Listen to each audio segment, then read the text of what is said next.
I'm Chris Reiger. I'm the Director of Clinical and Behavioral Supports for the district. And I'm going to tell you a little bit about myself before we get started and the work that we're doing here. I am trained as a clinical and community psychologist. And a lot of folks know what a clinical psychologist is from TV, movies, or having visited one. And a community psychologist, which is a lot less kind of understood, is someone that works with a community. So not an individual or a couple or a family, but their kind of unit of analysis is larger. And mine has always been schools. So I want to preface this with, I'm not a parent, and I've never been a K-12 teacher. And people often tell me not to share that fact, but I feel like I should. And so we're going to talk about being a teacher. We're going to talk about being a parent or a caregiver. And I'm going to do that suspending all judgment, because I recognize I've never had either of those experiences. I will talk a fair amount about being a really fun uncle. And so having just come back from Ohio to visit my sister and her family, I learn a lot when I go there and spend time with my 6-year-old and 8-year-old nephews, and I'm with her and her husband for a period of time. And she asked me for a lot of advice, given my background and experience, and I rarely give it, because it is not a good idea to try to apply these things that you learn in graduate school and in your training with your families. Okay, so this is a part of a larger effort to bring the district into greater alignment around some common beliefs and practices that really make social emotional learning and kind of a whole child or whole student experience a priority, while preserving the individual differences of particular schools. So here's some of our beliefs and practices.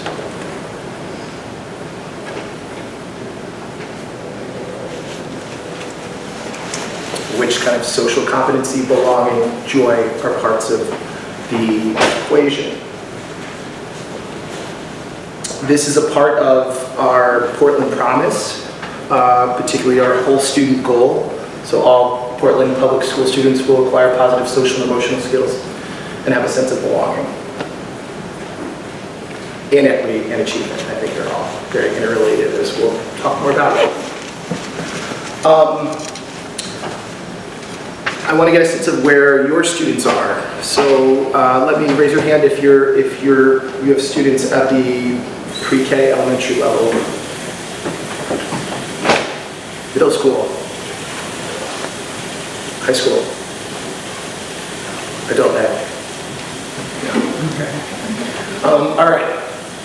And I think these things apply at all levels, including adult ed, from pre-K to adult ed, and often in our homes. So we're going to orient ourselves to what we call the behavioral health continuum. So how are we supporting students to reach that whole student goal? We're going to review 3 critical features of what we call universal supports, or those things that we do for all students. Hi, come on in. And we're going to reflect and discuss how we do those things with our students at school and at home. Okay, so the first question, and since this group is manageable, we can just do this as a whole group. The first question I want to ask is, what helps students or anyone else be successful in perhaps a new environment? So let's think about maybe when you started a job. What was in place to help you be successful when you started that new job? And what maybe was lacking and you wished had been in place? No right or wrong answers, you can share anything. At least one friendly person. A friendly person, a friendly face, a welcoming, right? Okay. Positive feedback. Positive feedback about what's going well, letting you know that you've done something that is expected. Just having the ability to learn something new. So you're engaged in the learning. What What else? You got more. Come on. Clear expectations. Clear expectations. I know what my role is and what people need from me. I was going to, along those lines of roles and expectations. Set of core values of the leadership upholds in the culture. I'm sorry? A set of core values of the leadership upholds in the culture. So you know what you're getting into when you join that organization, right? What do they believe in? What do they stand for? And going to the clear expectations, what do those beliefs look like in operation? My manager is here, so I will also identify, no one showed me where the bathroom was, or how to restock my office supplies when I started a year ago. But that's okay. Those are small things. Okay, well here's a list. This is not a comprehensive list, but some of them are up there, knowing what's expected of them. Being given the skills to be successful, right? If I've been hired or I'm arriving at school and I don't have the necessary skills to be successful, that makes it difficult. Hearing clear and consistent messages. So if you have 6 teachers in a school day, are they providing you with consistent messaging? Or if you have multiple managers at your job? Or if you're parents, co-parents, and you have kids, are you providing a similar message as your partner? Having friendly reminders in case they forget, I should say when we forget, because we can't hold everything and juggle everything at all times, so we often do forget things, or sometimes do. Being recognized for doing well, and having help ready when you need it. Anything else that looks pretty good? Okay. So, here's a question just for food for thought. How might these strategies for helping students be successful differ from what we would think about as traditional approaches to school discipline? Maybe thinking back to when we were in middle school or high school. Is that what folks would have shared with you, that list? What might have folks relied more heavily on? Punishment, adverse consequences. Like? Losing something or being isolated. Losing something. So I was worked consultant to an elementary school that they didn't know what to do. And their principal or superintendent, I forget, said, you can't take away recess, which is what I used to have to stand at the wall on the playground. I don't remember for what, but I remember the humiliating experience of standing with your nose to the wall. And this school said, we really want to take away recess. We have nothing else. And the principal or the superintendent said, you can't do it. They need it. The research is pretty clear. And they said, we figured it out. We're going to give a second recess that we can take away. And my time consulting to the school ended, but I suspect that giving a second recess did have a positive impact, the impact that they wanted, but for very different reasons. The kids were getting the movement break. But this is kind of what we fall back on, because it's what we often saw and got. And what the research says is it works for students that don't need it, right? Suspension, detention, those types of things, those adverse consequences, missing out on something, an experience. They work for the students that don't require those types of interventions. And in some cases, they're harmful for students that do require an intervention, that additional help if they need it. And in some cases, they reinforce behavior that we don't want to see. I used to show my high school, my former high school's current code of conduct, which I call the code of misconduct, because it just seemed like it was stuck in time. And for skipping class, you would get detention. If you skip detention, you get suspension. And if you skip suspension, or if you did it again, you got more suspension. And it was all about a kid who was not going to class, was then excluded from class. And those adverse consequences don't teach the behavior, and that's what we're talking a lot about tonight. So I also showed their smoking policy, which again was increasingly aversive and had nothing to do with education about what students were doing to their bodies when they were smoking on school grounds. Okay. This is an overwhelming slide, and it's you don't need to metabolize it here today. I'm going to give you a handout, and it's on one side of it. But how we're doing these things Our plan for how to do these district-wide is our comprehensive behavioral health continuum. And what this says is, this is about tiered systems of support. So we're going to do a number of things for all of our students, and we call those universal supports. We're going to talk a fair amount about some of those tonight. And when students require more, we are going to continue to do these, and we're going to refer those students to what we call our response to intervention teams, or our they're called something different at every school, but it's a problem-solving team for how do we increase the support for students that require more or something different. And so there are 3 tiers. This one is for what we do for all students. I mean, it's a public health kind of model, right? We're not just going to treat someone when they get sick. We're going to inoculate. We're going to teach healthy behaviors. We're going to respond when students demonstrate that they need something more or different with targeted small group interventions. And if those aren't enough, we're going to create and craft individualized, intensive plans to support students. So rather than pushing them out, we're pulling them in and giving them what they need. Questions about this? Crystal clarity. That's great. What would be an example of something that's a tier 3 approach? It might be, individual counseling with the social worker or the school counselor, while that you're kind of ushering that student through a particular difficult time or something. It'd be one-on-one. So the academic analysis or analogy would be, I remember in 7th grade math we had a long-term sub. I forget the actual teacher's name, but the long-term sub was Mr. Graves, and he was awesome, and algebra in 8th grade. And so tier 1, or universal, was like the lesson he taught in algebra on the number line, which blew my mind. I couldn't figure out how there was like negative numbers. That was just madness. 0 was, there's nothing less than 0. But Mr. Graves insisted there was, and there were negative numbers. And I remember he like moonwalked to like communicate the negative numbers. Take 2 steps forward and be like, we're at 2, and now we're at 0, and now we're at -1. But I still couldn't, it was messing with my reality. And several other students. He became a history professor, so that was news in grad school, so we won't slight him for not. He was good at teaching math, even though that wasn't his subject. He pulled a number of us aside after class and said, let me teach that again to a smaller group. That was tier 2. Maybe 5 of us, 4 or 5 of us. And for those students that didn't get it at that point, he met with that one-on-one and said, let me really provide the support you need to understand this concept. I won't tell you which tier I landed in, but. So that's the equivalent for academics. We want to do the same with behavior. We want to provide a lot of things for all students.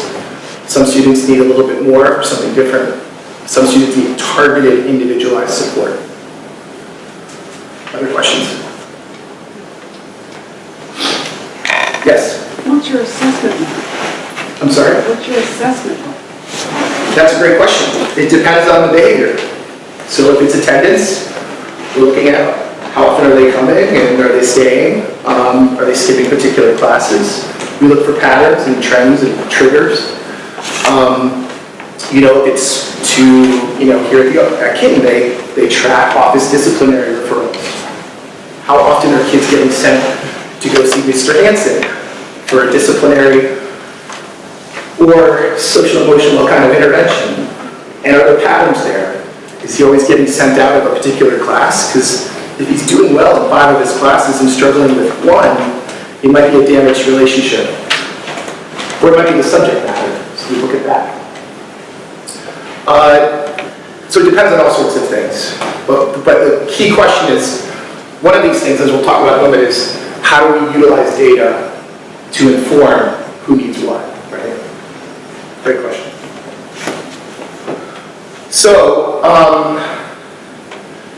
we know this is what helps students and everyone else be successful. This is the big, kind of large-scale, district-wide one-pager about how we're doing that.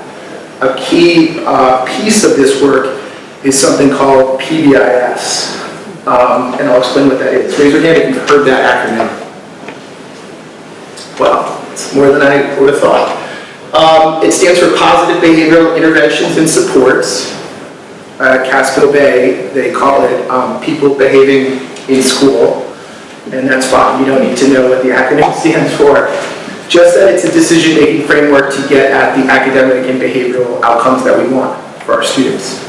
It's not a program, it's not something you buy, it's not something that you can get commercially. All it is a group of folks that are getting together and saying, how are we going to select, integrate, and implement evidence-based academic and behavioral practices to support our students? It's getting organized. And not a curriculum, intervention, or practice. Here's my translation of what that looks like. So we're drilling down further and further. It's a group of people making decisions about what the school stands for, what are our core beliefs, and how it operates. And a large part of that work is building systems to support practices. And so practices are what the adults deliver to the student. It's how I teach. If it's I recognize you for doing well. It's how I correct your behavior if you do something unexpected. That's a practice, but we want to build systems to support those practices so that they're consistent and predictable across classrooms and within classrooms. So less depends on whether or not the Patriots won the night before, or if I didn't get my cup of coffee on the way to school, or if I had an argument with my partner. I'm going to be consistent and predictable because we have strong systems.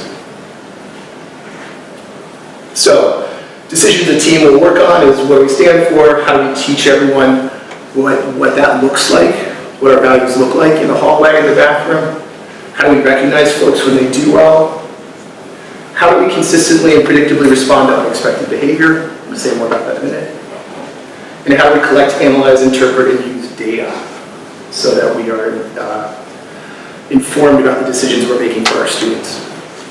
A lot of people, PBIS is about 25% of public schools in the United States are implementing it or report implementing it.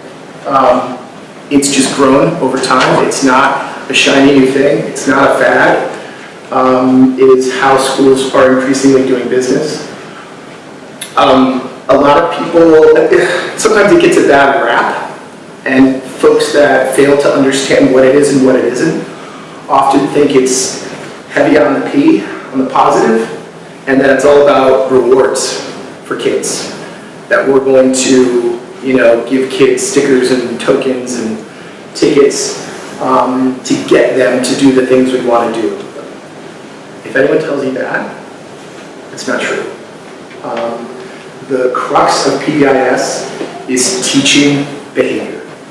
A part of teaching behavior is recognizing when things go well. Right? If you only taught math by correcting someone when they got it wrong, they wouldn't learn math. Steve Graves would have failed me if he just told me that I didn't understand the number line. He had to explicitly teach me what it was. That's what PBIS is. How do we get organized? So you often see these triangles when it comes to tiered systems of support or PBIS. And this is just another way of saying, we're going to do some things for all students. Some students will need something more or different. And a handful of students will need something individualized and intensive. And if you're doing these things well, around 80-85% of your students will be okay with what you're doing school-wide. Even if you're knocking it out of the park as a school, you're going to have 15% of your students that are going to need academic and behavioral support and some targeted interventions. And even if you're just killing it, 5 to 8% of your kids are going to need something intensive and individualized. Yes? I'm just noticing that on tier 2 and 3, both of them, you specifically mentioned a linkage to behavior challenges, but social emotional wellness isn't necessarily directly related to behavior. It's not, and I don't love this slide, and I looked at a million triangles the other day. I don't love the descriptions. I just wanted to communicate that, Okay. the 50% is within the green. It's not like it's different. He's no longer a part of this. It's like I like this image because I'm not great with the graphics, and the red is housed in the yellow, which is housed in the green. So it's, if, something that I often hear and correct people about fairly aggressively is when they say, oh, he's a tier 3 kid. Like, he's not a tier 3 student. He might have a tier 3 need with respect to a behavior or an academic thing, but he's a kid. And in most of those domains, he's being supported by tier 1, universal supports. And we all have, at least I do, tier 3 need days in some domains. So, yes. Good question to that. Is this a process for more on the side of behavioral intervention versus what if you have a child who's on the gifted side, but as a result of being on the gifted side is also expressing behaviors? How does that then fall into the system as well, or is that something separate? If they have behaviors that are impeding their success, well, that's part of the data and collecting some information on what's happening here so that what we don't have is a one-size-fits-all intervention when a student makes it to the office, or makes it to the nurse, or makes it to the social worker. That we are doing some analysis of what's the need that's bringing the student in here. Maybe it is that he's bored in class and he's disengaging, and he's saying, if you don't engage me, I will engage you. Or maybe it's a student feels so overwhelmed by the challenge that they say, I'd rather be bad than feel stupid, so I'm going to knock over a chair. That's all information and gets sent to the office and have to avoid the academic demand that's being imposed. Those are questions we have to get interested in. That goes back to the kind of code of misconduct that I talked about from Chillicothe High School, which was like, if you do this, you get that. And that doesn't make sense. It doesn't solve problems. It seems fair, but it's not equitable, and it's not effective. So understanding what's happening is key. So this is on that busy graphic that I'll give you, and it's this stuff on the left. So here are the things that I'm going to bring forward that we are working to implement so that every school is doing this for all students. Right? So we have culturally and linguistically responsive environments that are preventative and use early interventions and will likely be sufficient for 80% of our students. The first one being clear school-wide behavior expectations based on our values.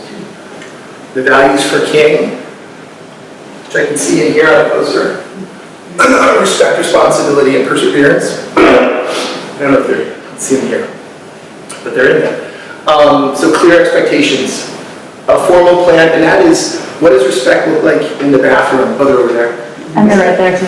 Okay, they're everywhere. They are everywhere if you're a parent here. And they're multiple languages, it's great. So not just what is that we're respectful, but what does respect look like in the hallway, in the bathroom when you're a King, right? Those are different.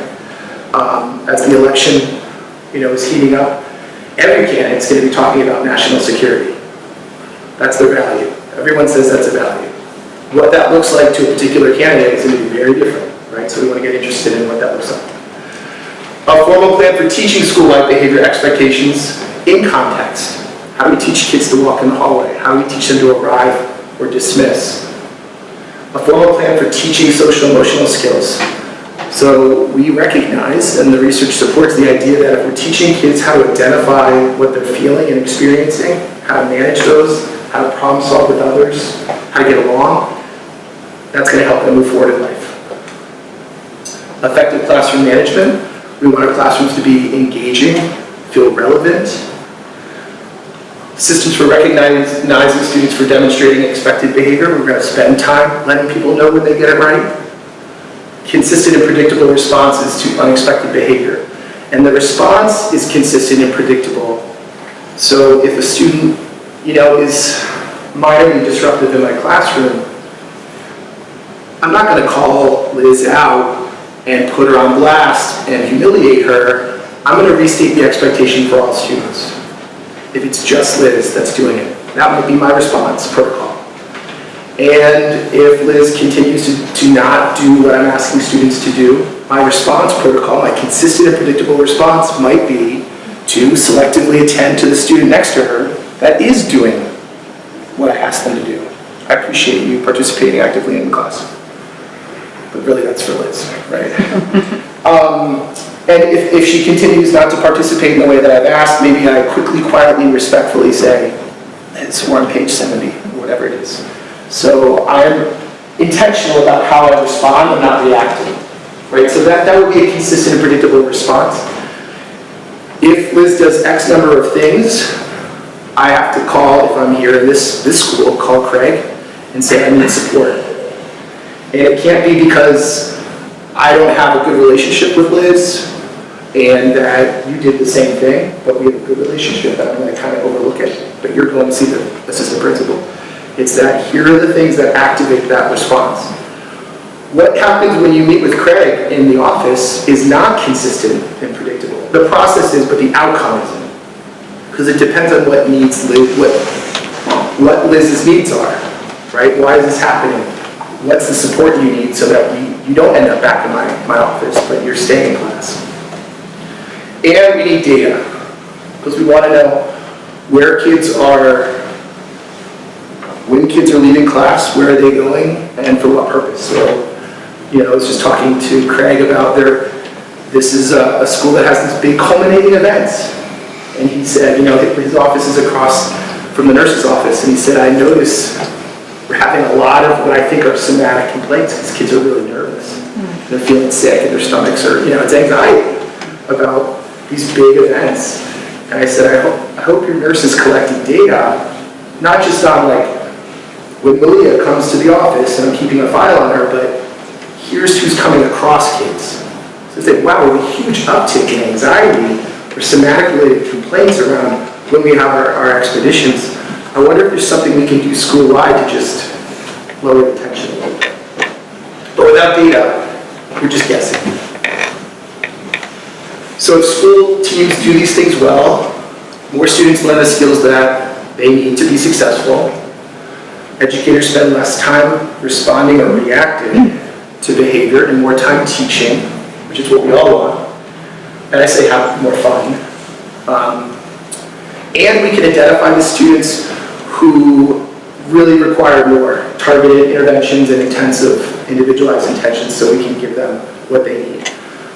At King Middle School, we have 2 counselors and 1 social worker. That's not enough to serve all students, so we want to make sure the students that really need that intervention are getting there, and not students that can be served, with a warm conversation with a teacher, or an ed tech, or the front office staff.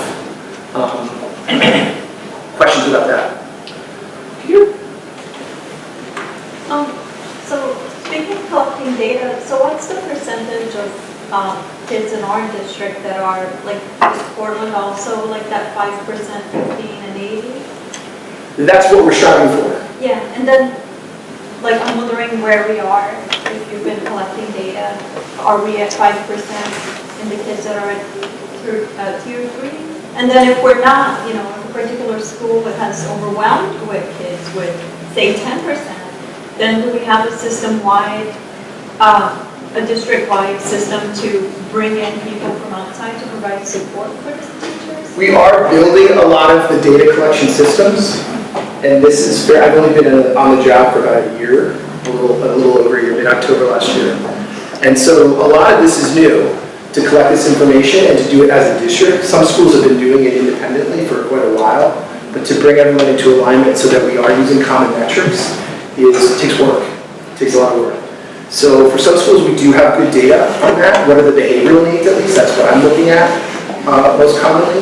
And some schools are just starting to collect that data. Wow, we've always been responding to what our students need day to day, but we haven't been collecting good school-wide data to see what percentage of students are coming to my office or what percentage of students require social work support. But will the district then, say a school goes over that 5%? I just often feel like these ideas are all nice and great, but to put, who's going to be doing the work? Do the teachers have to do all the work? Or are we bringing in additional support when you have a school that might? We're bringing in additional support and directing folks. So I spend my time at a handful of schools that require a lot of support. And those that are kind of in that 80-15, 5, I'm not, there's a couple schools I don't spend much time at all. And there's somewhere where my manager, Assistant Superintendent Malia, will direct me and other members of our team, where we'll pull together and we'll say they need support now. And how are we doing it from a coordinated perspective? So it's not just the schools left to their own devices. And what we want to do for students is what we want to do for schools. So we're going to provide a level of support for all schools. We're going to have targeted interventions for some schools, and some schools need intensive individualized support. How's this going into the budgeting process? Because you said at the beginning there something about that's not, what we have here is not enough.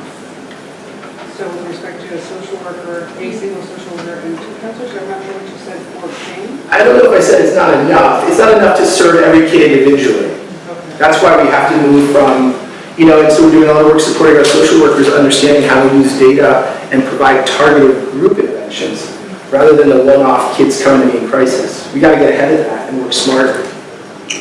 And I would just also add, hi, I'm Malia, I'm Assistant Superintendent of Teaching and Learning.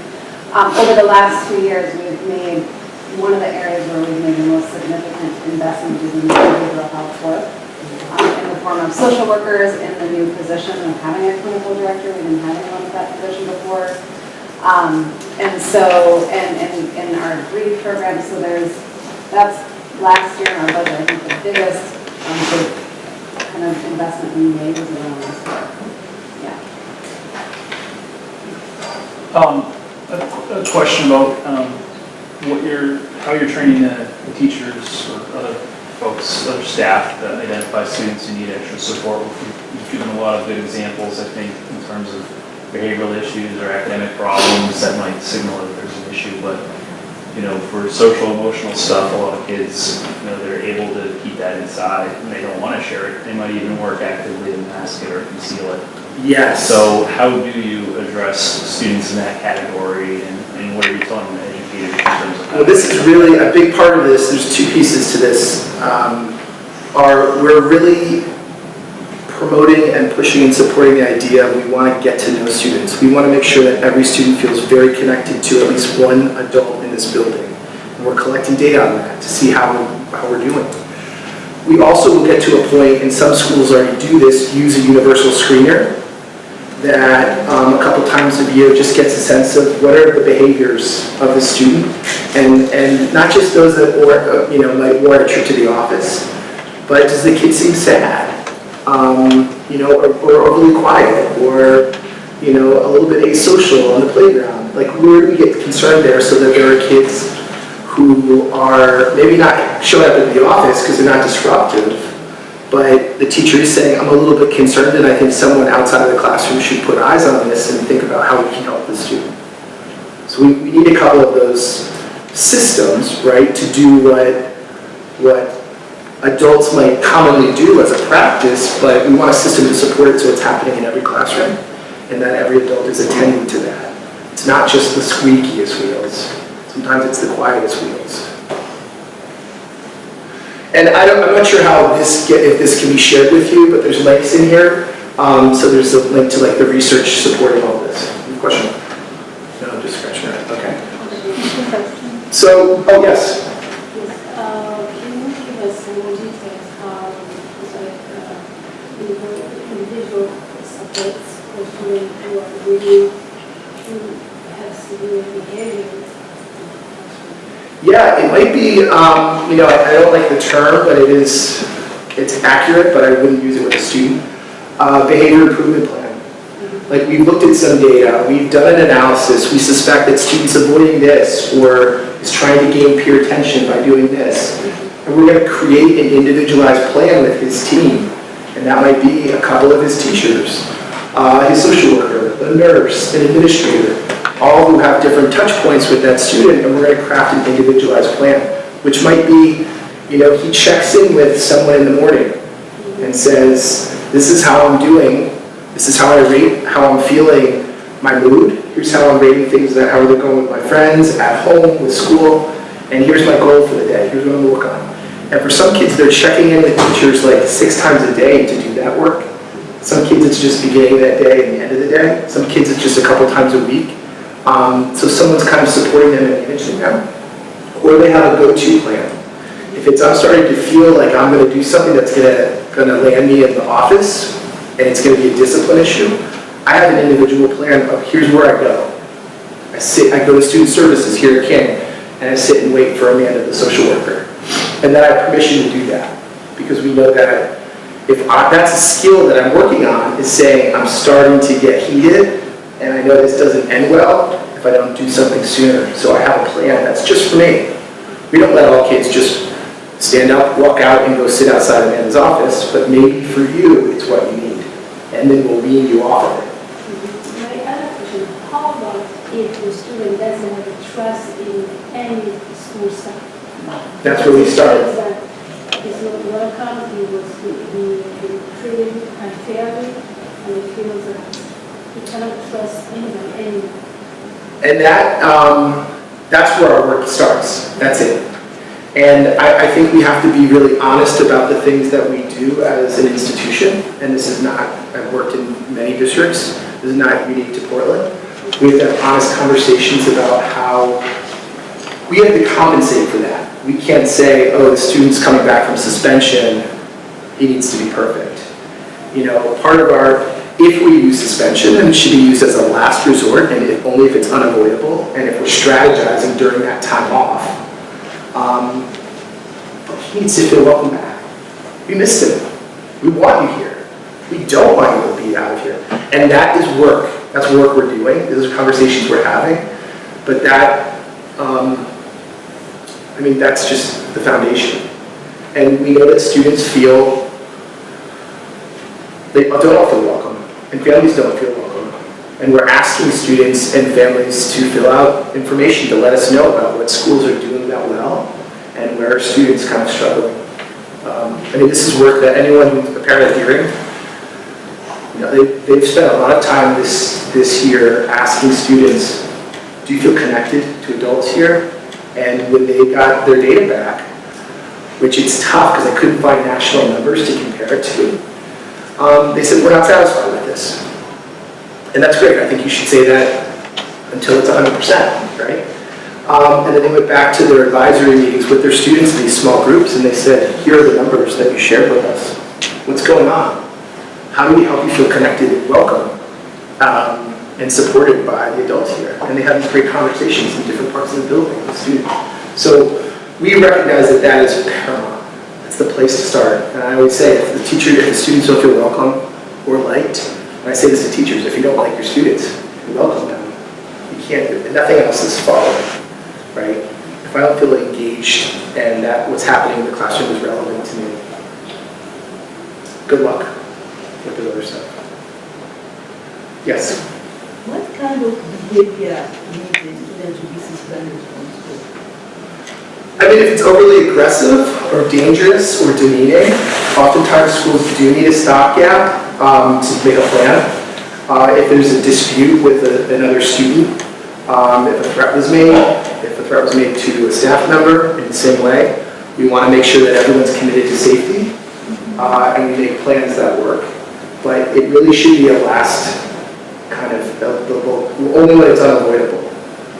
And do you think if a student is suspended like for 1 week out of school, how do we help the student to catch up academically? Great question, and the research says it's really tough. Yeah, and that's why I say it should be, unless it's unavoidable, and it's around safety, and contracting for safety, and developing a plan, we should have students back at school as soon as we can. Is there such thing as an in-school suspension? Yes, and a lot of schools are building those up because we want kids to have access to the social worker if they need it, the nurse, hot food, connection, safety, right? You know, we know that suspending a student, and if they're playing Fortnite for a week, it's probably not going to do much to support their academic growth. So some schools are really working hard to create what their in-school suspension looks like. So it does have if you know, I did something destructive or dangerous or demeaning, there's a restorative piece. There's a relationship repair piece if the relationships are damaged. Yeah, I'm doing my academic work.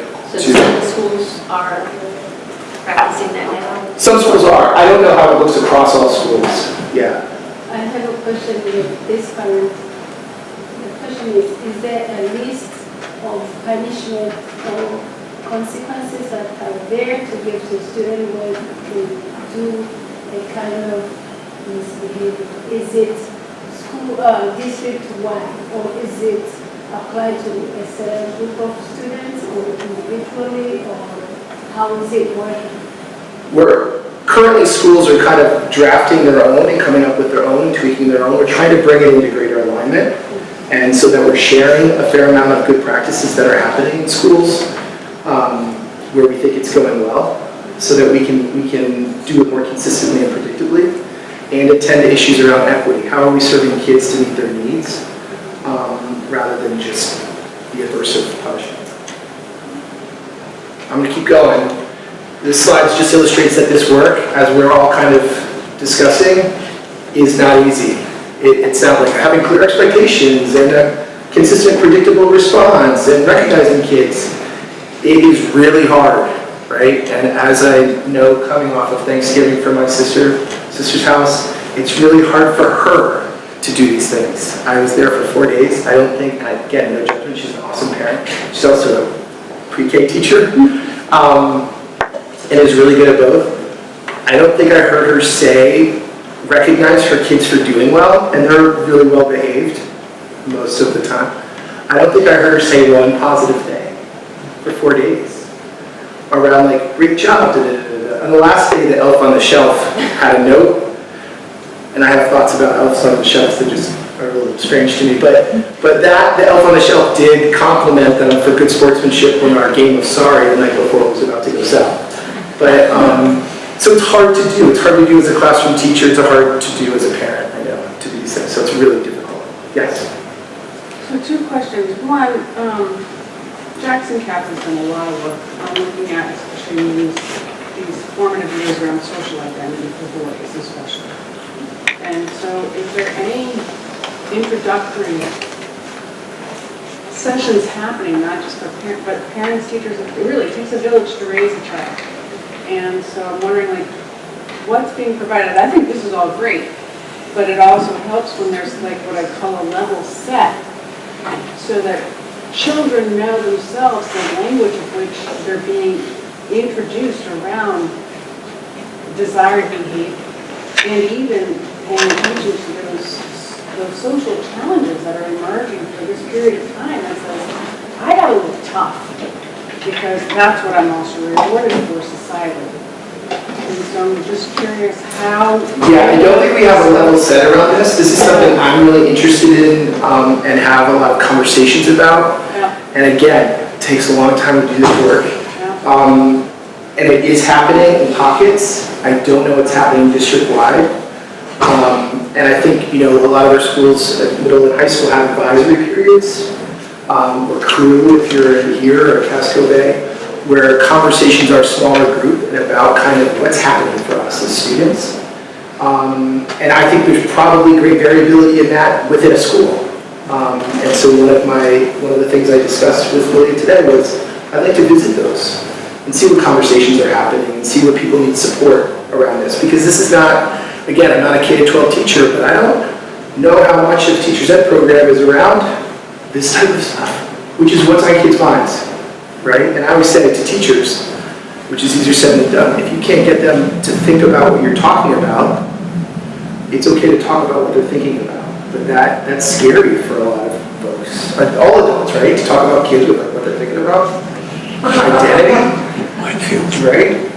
Yes. And I would just say, this isn't fully what you're talking about, but so the third bullet of the Tier 1 Universal Approach is we do have a common curriculum Yes. in our elementary schools called Second Step, which is a curriculum that explicitly teaches social and emotional skills, so things like self-awareness, and there is work in there about, I feel 2 ways about the same situation. What does that mean? So that is actually a consistent curriculum that we do. Yes, and that's pre-K to 5, and we're looking at how to fill that up. We don't want those conversations to end when you have a lot of those questions, right? In 6th grade, middle school, and like, this feels weird. Okay, so here are our approaches. We're just going to talk about 3 for the remainder of this. And again, look at them and they go super simple. I do this all the time as a parent. This should be happening every day at school. They're hard to pull off. Just before you move on, I Yeah. don't quite understand about level set, the term level set. Can you? Just getting everyone on the same page, district-wide. And it's hard, and the work we're doing simultaneously is trying to get a whole school to level set. So it's not that I lucked out and I got you as my kid's teacher, or, and I know they're gonna get social emotional, stuff from you, but not you. I have a letter in my bag I got sent to my 2nd grade teacher, Miss Ben Goyer, who was awesome and was my social emotional learning pioneer. And I tracked down her address, and because I lucked out that year, right? I got the one who kind of got it. So, clear-wide behavior expectations, school-wide or home-wide. A formal plan for teaching school-wide behavior expectations in context, because kids aren't born knowing what their families expect or their teachers. They're born babies. I always say that, and nobody ever laughs, and I think it's funny. So I haven't stopped. Systems for recognizing students for demonstrating expected behavior. I need my sister to do this, because for me as a fun uncle, it's so easy to do, to constantly recognize all the things that my nephews are doing. But she is a little more invested in the whole enterprise, so it's kind of like the first thing to go out the window. And for the 8th time, she had to remind Alex that he needed to clean up the Legos before we whatever.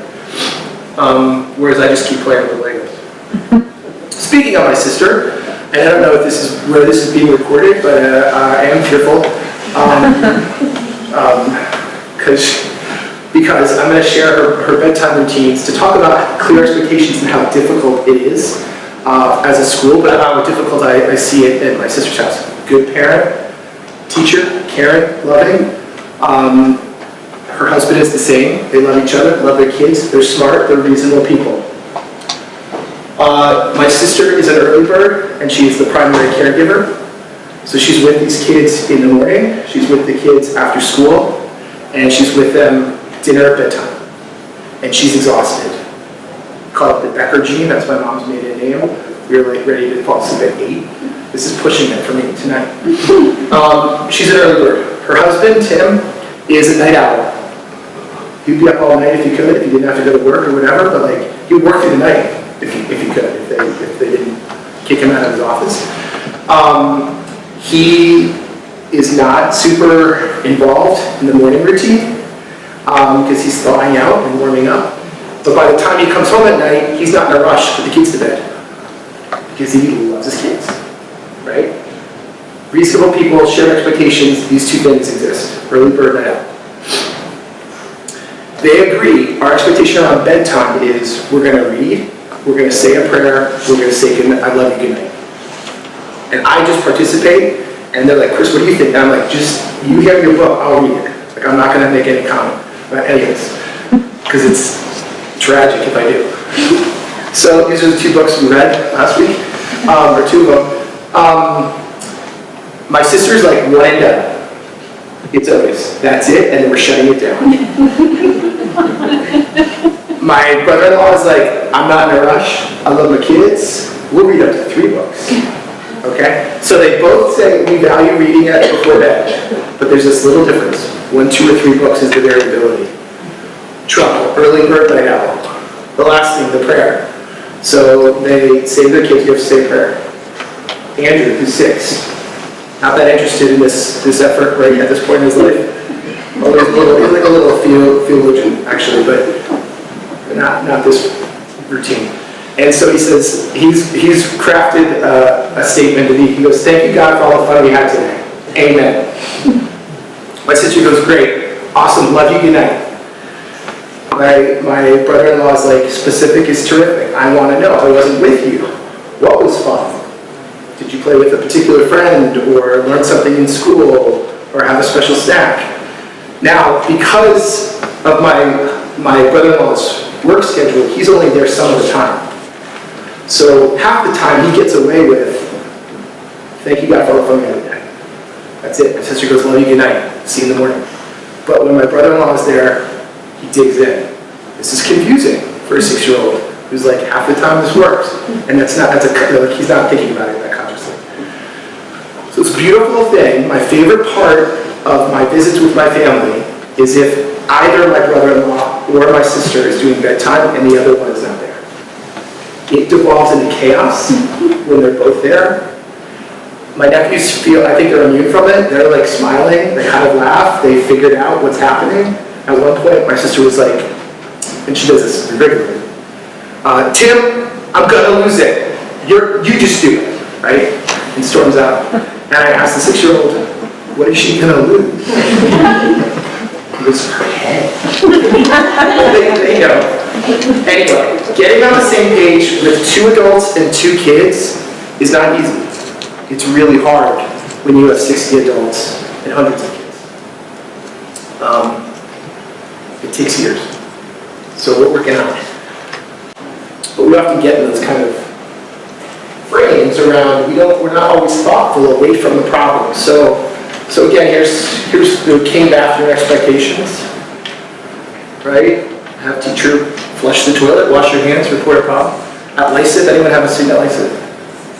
I asked a 7-year-old girl, what's the bathroom expectation in your school? And she just like did bat an eye. She goes, go, flush, wash, toss, leave. I was like, and everyone in school knew it. And so if there were kids lingering in the bathroom, any adult could have been like, you guys, the expectations are, you know? Because apparently at the secondary level, middle and high school bathrooms are like really appealing places to congregate and like hang out on your phone, which is, I don't get, but. So, now that we have clear behavior expectations, what's next? Well, if we were talking about swimming, we would go, we're going to give them swim lessons. If we're talking about reading, we're going to say we're going to teach them. If a child doesn't know how to multiply, we teach. If a child doesn't know how to drive, we teach. If a child doesn't know how to behave, we don't always teach, right? We often correct. The word I would use to encapsulate a fair amount of my sister's parenting is nagging. These really frustrated reminders. Again, I'm not a parent, but I have spent a lot of time working with adolescents in residential treatment, and I've done my fair share of nagging, rather than teaching and saying, how are we going to be in this situation instead of me? You know, I think about, that's a lot of the teaching I got from my parents. I think of one of my pet peeves is coming from Boston, having lived in Boston for 10 years, is escalator etiquette. And you stand on the right and you pass on the left. And I got stuff to do. So it would be great if everyone just who was like hanging out was on the right. And there's some signs sometimes, you know, walk or pass. My mother taught me by like yanking me into the side of the escalator and telling me what not to do. Eventually I got it, but if we weren't on the escalator, she could have explained, this is an escalator, here's what we do, right? It's really hard to do. Again, no judgment. My mom's great, but that was her strategy, was to let me know when I was getting it wrong. It's not how we teach math, but it is often how we teach behavior. So, I love taking my nephews to the Columbus Conservatory, which is brilliant. If you ever go to Columbus, Ohio, there's actually some cool things to do. Conservatory is one of them. And this is how we welcome visitors at one of our school's community gardens, right? So if I were to take my 6-year-old and 8-year-old nephew here, I might say, again, telling is not teaching, but these are tools for families to teach their children how to be in these gardens. Our local one, don't touch, don't take, no pets, no smoking, which for my 6-year-olds and 8-year-old nephews would be like, what are you talking about? But we've now introduced that idea into their minds. We vet our plots and really don't want you to enjoy the fruits of our labor. Do I feel welcome? The adolescent in me would feel welcome to do some of these things. I would feel invited to pick some fruit and stop on something. I think if I can channel 16-year-old Chris. I like, in this garden it says, be safe and walk along the paths, enjoy the plants with my eyes, nose, and gentle touch, respect all wild animals and insects, keep my adult in sight, make new friends, play, learn, and have fun. Again, this is not teaching, but this is setting students up. So I do this with my nephews. We read these, and they kind of make this pledge. Where's that one? I talked to the principal and getting new signage. He's in Florida. So what are our plans for teaching behavior in context? Right? So instead of looking at students as willfully disobeying the good things that we've taught them, we should really be explicit and use our best instructional practices so that they get it, right? It's not just I'm getting corrected enough till I kind of figure it out, that I stand on the right and pass on the left in the escalator, but someone actually says that. So we're going to look at a video of how that looks in school. So, okay. So always away from the problem. Meaning like, teach it when you're not actually doing it. In schools, I tell them to go on a walk to nowhere to teach how to walk in the hall. Okay, we'll just watch this one. Here it is. All right, everybody, we're going to have our recess here. Now, I want to remind you of the things we do after recess, because it's the same every day, but sometimes people forget. What's the first thing we do when we hear the bell ring when we're out in the playground? What's the first thing we do? We line up. We line up at the door. Where's that? That's exactly right. That's what we do when we hear the bell ring. When we line up at the door and the teacher comes gets us, where do we go next? Where do we go next? To the restroom. We go to the restroom, exactly right. Can you show me that? That's right, restroom is what we do when the teacher gets us. After the restroom, where do we go? Where should we go after the restroom? Where do we go? Back to our desks. Can you show me desks? Exactly right. So every day, same three things. Line up at the door, use the restroom, back to our desks. So let's go. But again, it's like a pre-correction, right? So it's not during the problem when kids are shuffling all over during recess. He's like, what are we going to do? What's the expectation? In residential treatment, I would do this with 17-year-olds. Like, we're going into the calf, guys. What's one expectation? Don't get seconds until everyone's got first. Great. Say thank you to the calf staff. That's great. Wonderful. It's harder not to do if you're talking about it, not when they're not saying thank you to the calf staff, not as a nag, but as a friendly reminder. So I like that they are explicit around why, right? They showed the faces of the custodians, which I don't. It's like there are actually people here. This has an impact. It's not because we want to nag you in the moment. We want to tell you why this is important. It might be 45 minutes of that person's day that they could be doing something else in the school, or we just clean up after ourselves. Thoughts or questions on that? I like the videos because we get a lot of new students mid-year. And we got students coming from all over the world. And we can have these translated and communicated so that when we enroll students and onboard them, they're not just like, I don't know what their routine is, or you did that for the first week in September, and I wasn't here. We have a lot of kids that go between schools too. So what's the process at East End? And now I attend Reiger Elementary School. Like, what's the difference? And is someone explaining this to me in my own language? So a lot of schools have videos, but I just use that one because it's a high school one, and I like that because a lot of our high school staff are like, we don't need to do this at the high school level. It's like, I need it in my job. I need it in my life for someone to teach me what I need to do. Okay, the third thing that goes out the window when our feeling brains have taken over is recognizing when things go well. It's an important part of it. It's an important instructional practice. And as I said, PBIS is about teaching behavior. As I said, I didn't see it for 4 days from my sister about explicitly saying, that was excellent, what you did there, how hard you worked. And they do most things excellently. It was the elf on the shelf that identified their good sportsmanship. Anyway, so this is what I ask often. I often ask educators, how often, what's your practice around this? How do you recognize student behavior? And here, I would agree with my brother-in-law, specific is terrific. You say, good job on what? I was doing 7 things at that moment, one of which was daydreaming and not paying attention. Great, wonderful. Good job around this. I appreciate that was really responsible, the way you tried your vegetables today. How often do we recognize and praise students? There's kind of these rules, and I'm not sure which is based in the research, because they vary wildly, around how many times you should be saying something reinforcing versus a correction. And it's often 4 to 1, sometimes it's 10 to 1. Around, I'm going to let you know that you're doing well 4 times for every time I say, this is what I think you should do differently. So that students have a sense of mastery and momentum. And then I ask about the variability on your worst day versus your best day. Does that change? And it often does. Right?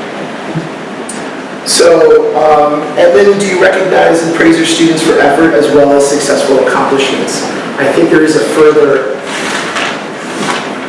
when you're trying to get to your next appointment, or you're trying to get the kids in bed, or you're trying to get through your lesson in school, it's hard to recognize anyone for doing well.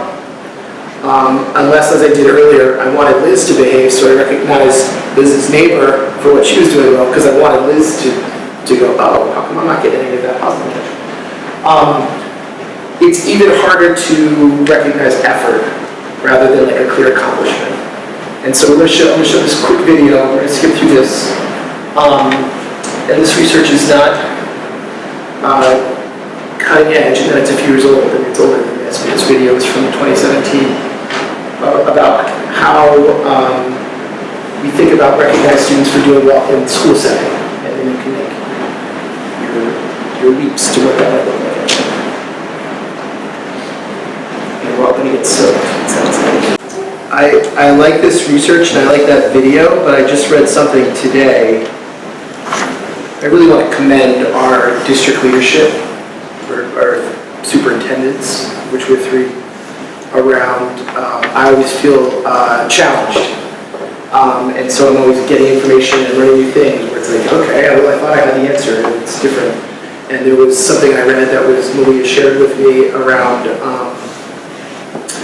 how this is potentially corruptible and sets up inequity in schools if we over-focus on like, well, if it's not working out for him, it's because he's not working too hard, right? This bootstrapping kind of idea of a lot of our students are facing really big challenges, and they are the grittiest, toughest kids, and they still struggle maybe with academics or behavior.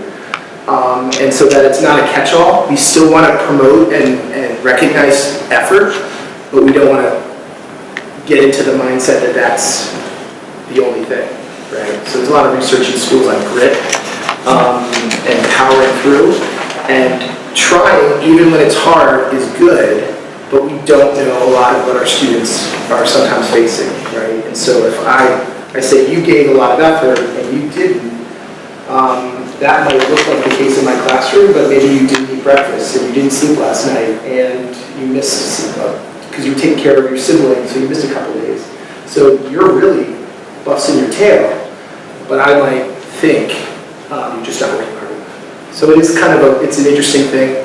I also like the word, I always use recognition rather than praise or reward, because they just feel to me like they have different, they feel like tangible or it's lavish or something, whereas recognition is like, I'm just recognizing you for doing well. I know when I go home and check my email, Malia will have sent a nice email about what she noticed and about one thing I can work on.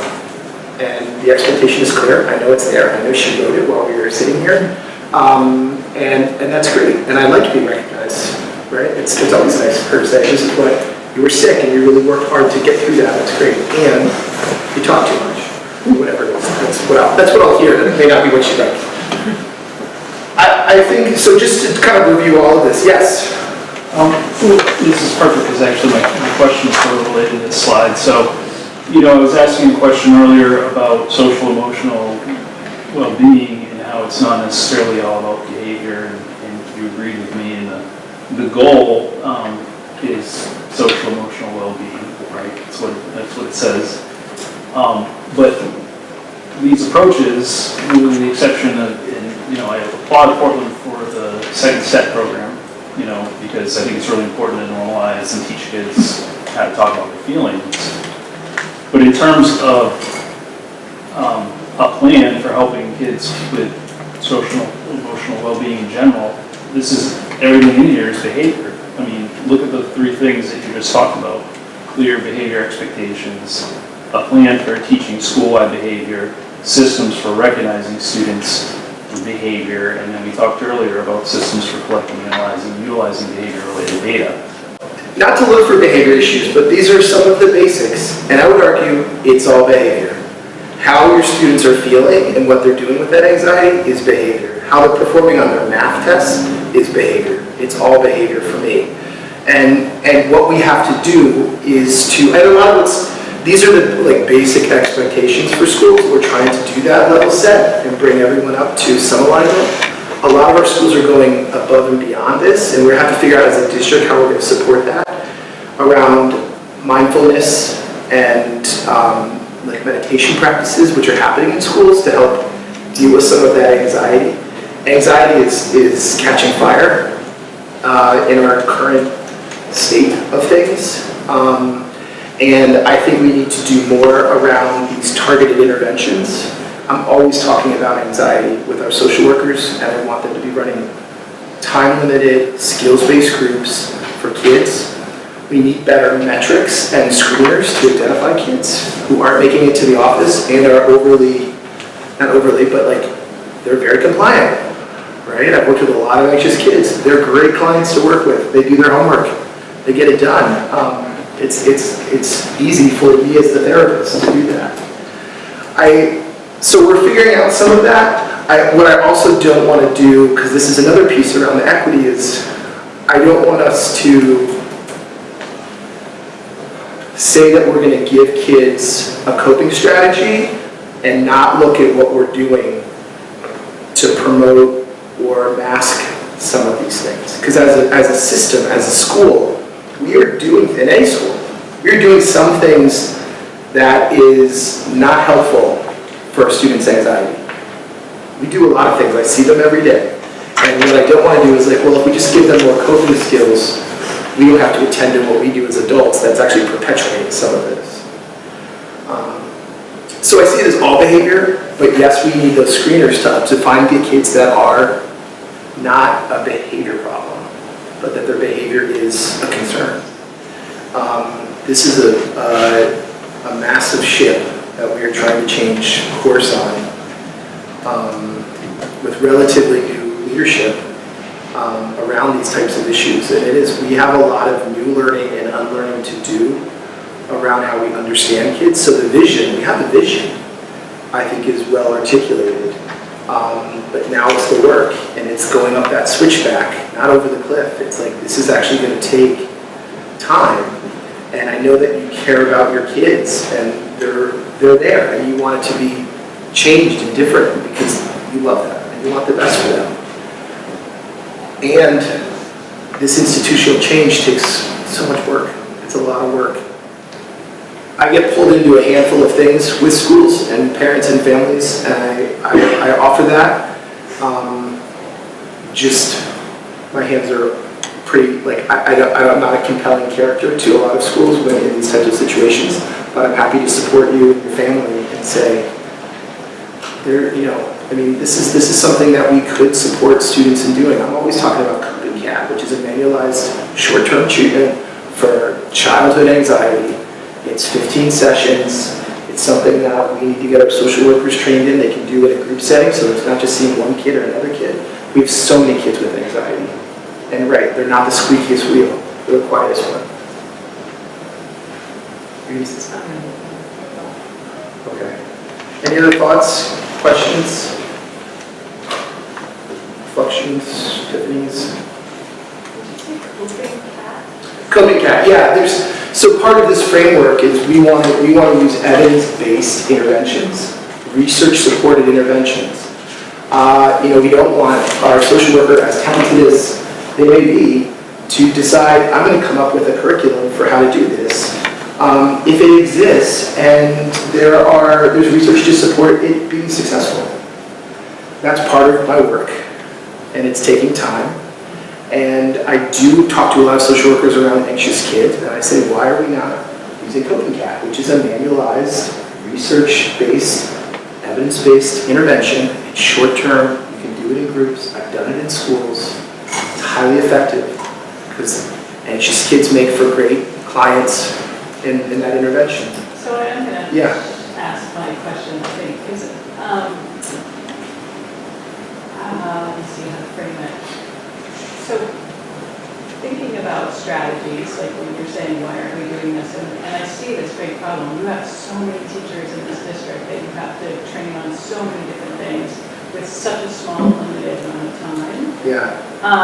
I'm thinking sort of outside the box, like where do some of these broken systems stem from? And I think of higher education, like that's a two-tiered piece where, we're pumping out students coming into our system that aren't prepared, but it's also, that's where the opportunity is. Yes. So what are we doing as a district to partner with the University of Southern Maine, who are pumping teachers out all the time, to do some of these You may not. strategies? I think there's this idea of Not that it's just USM, but. no, but the two analogies that are often used in the social work field are the starfish. I saved this one. I threw that one starfish back. Even the beach is covered with starfish. That's a very dissatisfying analogy for me, and I don't like it, and I don't like when people use it because it's not enough. And then there's another analogy of which a lot of social workers are familiar with, of there's a baby floating down a river. Has anyone heard this? That social worker jumps in and saves the baby. There's another baby. Baby float down the river. Get this one. The babies start coming down. And I don't get them all. Some are floating by. And it never occurs to the person to go upriver and see what the heck is happening. And so I'm just reporting this, so you can choose to believe it or not. But I'm talking a lot about that. We get a lot of our teachers from right here, and rather than do reteaching or having them unlearn things, why are we not doing more of this to put these things on radars? Because I'm seeing a lot of teachers who I think are in existential crisis, and because being a teacher is pretty core to a lot of people's identity. And then they get in the classroom, and they're like, I do not have the skills I need to manage this classroom, to put a smile on my face, and to play with the kids, and to be engaging, and to celebrate good learning. I'm so overwhelmed. And I'd rather work with folks before they set foot in the classroom than going into these classrooms where they're like, my classroom's struggling. Yeah, they are. Where's the joy? Where's the play? Where's the excitement? Where's what should I be looking for? They're so overwhelmed by the school of fish, they can't see an individual fish. So there's a lot that I talk about in our academics team, which is the central office group that's doing curriculum and behavior and equity around where's our prevention piece. I feel like we have an ethical responsibility to shut off this fire hose that's just giving us more work to do. I want to put myself out of this job. And we can't do that if we keep hiring folks that this is just brand new. Great question.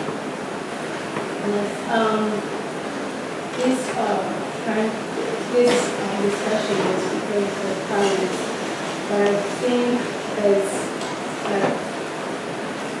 public school staff, my question will be, what do you plan to give this presentation to, especially to principals? Because I noticed the most punishment used in the schools is suspension. And sometimes they rush to suspend students because of what they call misbehavior, without even looking at the cause of misbehavior. That's true. And we find, for example, when, being suspended more than 6 times, at the point that the student will move to another school and things being suspended once, the research shows, Yeah. is potentially tragic for your academics, and it just pushes the gas on the school or prison pipeline. It's not good. And, you know, I've been working with a parent group and some staff, and I just wrote my version. And I haven't shared it with my managers on suspension. And it says, here's all the things we have to do. We should avoid this. If there's any possibility of how to do it, because the research is pretty robust around this isn't good. And here are the 10 things we should consider as alternatives. Some principals get this because they're like actively learning about it, researching, collecting data. I mean, you know, on all of this. And some folks, this is new. And I think, you know, so a discussion I had today was, I have to learn, one of the things, you know, I'm sharing with Malia around what I have to learn as the Director of Clinical and Behavioral Supports is, I have to get outraged around this in a way that I've been here for 1 year, so I've been trying to be polite and nice and meet people where they're at. And I think it's time to move on from that stage and really take a social justice kind of stance on that, which is a little more emphatic. And I have permission to do that, but that's one of my learning goals, is I'm not gonna just go with the coalition of the willing. I'm gonna have to knock on some of the school doors where folks are not that interested. You know, it's really, some folks love having me come. I sit here and do my work instead of the office because I feel very welcome and they're very appreciative and thoughtful around a lot of this. And some schools are not so much. It's like, Chris, we got this, we don't need it. And the data that we have says we do need it. That we are suspending kids too much, too often. And it's often kids of color and kids with disabilities. Not only suspension in the school, but also the transportation. And when you suspend a student not getting a transportation to school, and for example, is a new school student, that affects their attendance. Yeah. Yes, and I meet with our Director of Transportation far more than I didn't think would be a part of my work, just foolishly. And it is a big part because how our kids are bookending their day. You know, it's not a shock that I put up their bedtime routines and getting out the door.